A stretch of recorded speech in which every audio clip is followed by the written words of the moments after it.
E nós vamos conversar com o professor de Ciência Política da Universidade Federal do Rio de Janeiro, coordenador do Núcleo de Estudos sobre a Democracia Brasileira, Josué Medeiros. Bom dia, Josué. Salve, Glauco, bom dia. É um prazer estar aqui com você mais uma vez. Prazer é nosso em recebê-lo. Josué, ontem à noite nós tivemos o debate da Rede Globo com os candidatos à presidência da República, pelo menos os principais, aqueles que tinham o direito assegurado do encontro televisivo. E eu queria saber de você qual a sua análise geral do que foi esse programa, que é o último debate desse primeiro turno, Josué. Olha, Glauco, foi um debate muito agressivo, né, e um debate muito cansativo. Então, acho que essas foram as duas marcas do embate de ontem, mais do que um debate, né? O presidente Lula foi atacado por todos, o que já era esperado, né? Ele lidera as pesquisas, ele tem chance de vencer no primeiro turno. Bolsonaro também foi bastante atacado, mas o que eu achei interessante foi, especialmente, o confronto do primeiro bloco, né? A gente tem que pensar que o primeiro bloco, que emenda na novela da Globo, era o bloco com maior audiência, né? Que aquele telespectador foi na inércia, fica para ver qual é, e depois, aos poucos, vai desligando. Então, aquele embate direto entre o Lula e o Bolsonaro no primeiro bloco, eu acho que é a marca do debate, é o que vai ficar de maior repercussão para as redes sociais e para o diálogo entre os eleitores daqui até domingo. Houve o primeiro embate ali naquele bloco inicial entre Ciro Gomes e Lula, ali que foi um embate até, Ciro atacou Lula, mas também Lula respondeu ali, foi num determinado nível, né? Mas quando o presidente Jair Bolsonaro vai para, na verdade tem a oportunidade de perguntar ao ex-presidente, acaba perguntando para o Padre Kelmo, começa a gerar ali os direitos de resposta. A gente teve direito de resposta, o direito de resposta do outro, direito de resposta, enfim, é um Bolsonaro bastante agressivo, né? Inclusive diferente do último debate em que ele participou do SBT, em que ele parecia ali um pouco mais controlado, mas ontem soltou toda a agressividade de novo, né, Josué? Exatamente. Foram 6 direitos de resposta ao todo, né, nessa trocação direta aí. Acho que o Bolsonaro foi agressivo para garantir esses vídeos de WhatsApp que a campanha dele produz, né, para mostrar que o presidente estava forte, que o presidente, para ativar o antipetismo, né? E o que eu achei interessante é que também o Lula foi diferente, né? Diferente daquele debate na Band em que o Lula tentou passar um comportamento mais pacífico e acabou ficando passivo demais, né?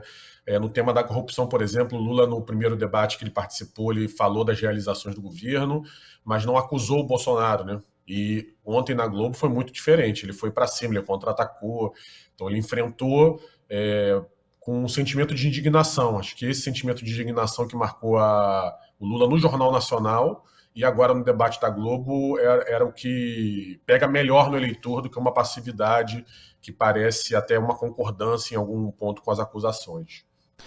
Nesses debates, né, que tem muitos candidatos, às vezes é muito comum que um candidato junto com o outro acabe fazendo a chamada dobradinha, né, por questão de afinidade ideológica. Mas ontem não ficou escancarado demais que o Padre Kelmon tinha ali não só uma dobradinha, mas quase uma combinação subserviente e em relação ao presidente Jair Bolsonaro, uma combinação ali para atacar o ex-presidente Lula e para defender pautas que a gente chama das chamadas pautas morais, Josué, não ficou muito explícito isso? Isso acaba não tendo um efeito negativo para o eleitorado?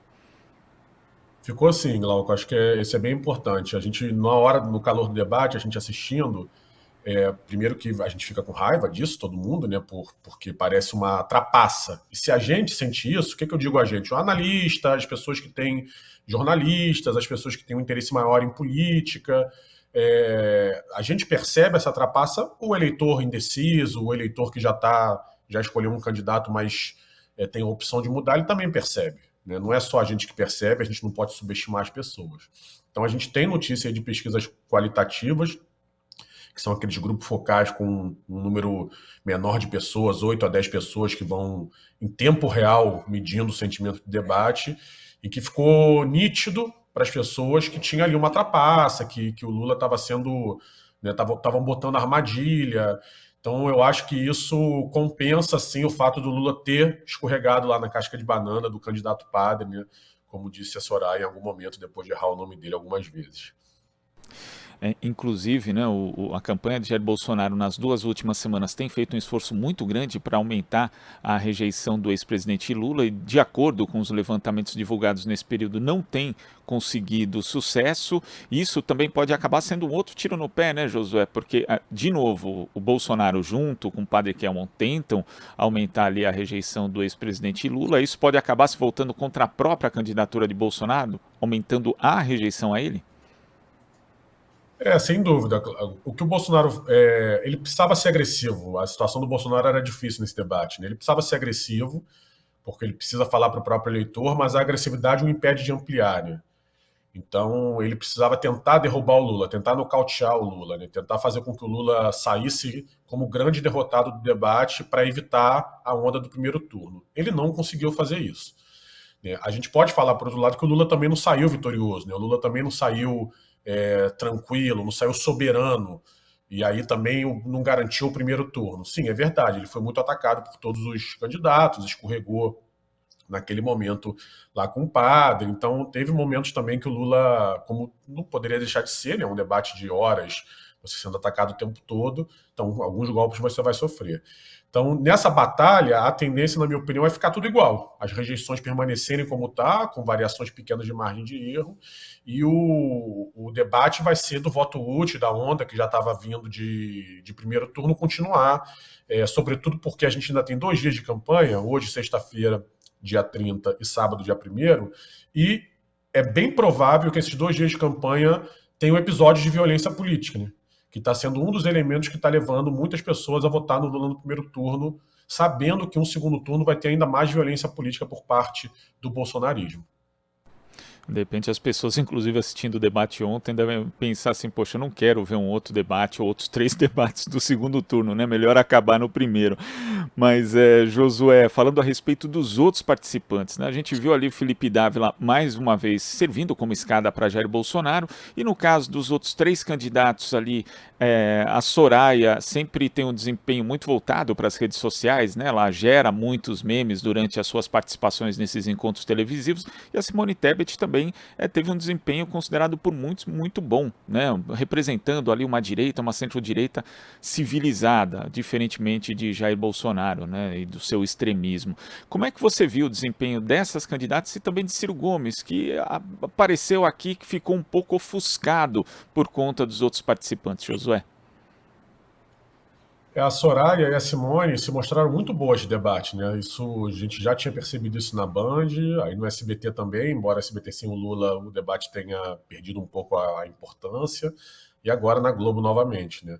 E é interessante esse movimento que você falou de uma centro-direita, de uma direita liberal, civilizada, se reposicionar. Então, a gente tem que acompanhar o futuro da trajetória das duas, mas até o momento a gente pode dizer que foi um acerto desse campo político, desses partidos, apresentar essas 2 candidaturas. Já o Ciro Gomes, ele acabou sofrendo no debate aquilo que ele vem sofrendo nas pesquisas desde que o ex-presidente Lula recuperou os direitos políticos em março de 2021, né? Que é desaparecer no meio da polarização, né? Ele bate em todo mundo, ele bate nos 2, ele tenta se colocar como o único capaz de derrotar, mas ele não consegue. Num debate com aquele tom de agressividade, né? Num debate que foi muito mais embate, aquela postura do Ciro de falar dos números, de falar das realizações, de falar do Plano Nacional de Desenvolvimento que ele elaborou, ela não tem muita efetividade, e aí ele acaba sumindo como a terceira via sumiu ao longo dessa campanha. Agora, Josué, você citou a questão da violência política, mas que outros fatores eles podem influenciar também na decisão do eleitor, principalmente daqueles indecisos ou aqueles que ainda não têm uma firmeza no voto nos chamados candidatos da terceira via, que podem acabar mudando para Lula ou para Bolsonaro nessa reta final? O que pode fazer a diferença até a pessoa escolher o seu candidato no domingo, Josué? Eu acho que são 3 fatores, Glauco. O primeiro é a mobilização. Então você tem as campanhas que vão se mobilizar, tanto a do Bolsonaro quanto a do Lula, que são as grandes campanhas, né? O que é que eu chamo de mobilização? É ocupar as ruas, ocupar as redes sociais, né? Fazer um processo de conversão de voto. Então essa mobilização, quem for capaz de chegar nesse eleitor que está indeciso ou que não está muito fidelizado, tem mais condição de virar voto. A segunda dimensão é da ampliação, né? O Lula teve uma semana boa de adesões, apoios Vamos destacar aqui o Joaquim Barbosa, do ponto de vista político, e destacar a Xuxa e a Angélica, né, do ponto de vista artístico. Então, sexta e sábado, se esse movimento continuar, se a campanha do Lula tiver guardado aí alguns trunfos, ou mesmo adesões que são espontâneas, né, que a campanha não sabe e as pessoas declararem voto, isso também conta, porque vai mostrando para o eleitor indeciso o movimento que está ocorrendo. E o terceiro é a rejeição, que você já citou numa pergunta anterior, né, que é o eleitor agora pensar, não estou votando aqui no que eu quero, né, mas vou votar no que eu não quero, então é uma antecipação do segundo turno no primeiro, para que isso acabe logo. Isso, no caso do Lula, é para que isso acabe logo, no caso do Bolsonaro, é um antipetismo para que ele chegue mais forte no segundo turno. Eu avalio que o Bolsonaro ainda vai crescer um pouquinho nos votos válidos também. Acho que os dois vão crescer e a gente vai ter um resultado final aí com o Lula vencendo no primeiro turno com 52% dos votos válidos, 53%, 51%, alguma coisa assim, e o Bolsonaro com 39%, 38%, 40%, algo nesse patamar. Acho que os dois nessa reta final vão pegar mais eleitores desses que ainda não se fidelizaram ou estão indecisos. Ou seja, poderia até se configurar um segundo turno antecipado já no primeiro, então que acabaria ajudando a definição logo no domingo, Josué? Exatamente. Acho que está toda a sociedade mobilizada para isso, seja a favor ou contra. Esse é o debate. A gente pode ver nas eleições para os governos estaduais que elas não tiveram a importância que costumam ter em outros anos. Tá todo mundo, por exemplo, em São Paulo, que é uma eleição muito importante, né, que pela primeira vez o PSDB pode ficar de fora do segundo turno, pela primeira vez o PT pode ganhar. Qual é o clima desse quadro eleitoral tão importante em São Paulo? É o clima de segundo turno, porque tem que resolver agora no primeiro, porque está todo mundo prestando atenção em outra coisa. Então, esse prestando atenção em outra coisa está afetando eleições de parlamentares. A campanha foi muito fria nas outras disputas, porque a questão da presidência concentrou a atenção de todo mundo, como se já tivesse no segundo turno e não tivesse mais nada para ser decidido. Josué, queria agradecer a sua participação aqui no Jornal Brasil Atual de hoje. Muito obrigado, até a próxima. Eu agradeço mais uma vez o convite, espero voltar em breve, até a próxima. Opa, a gente vai chamar você sim, Josué. Conversamos com o professor de Ciência Política da Universidade Federal do Rio de Janeiro e coordenador do Núcleo de Estudos sobre a Democracia Brasileira, Josué Medeiros. Você está ouvindo Jornal Brasil Atual. As notícias que os outros não dão.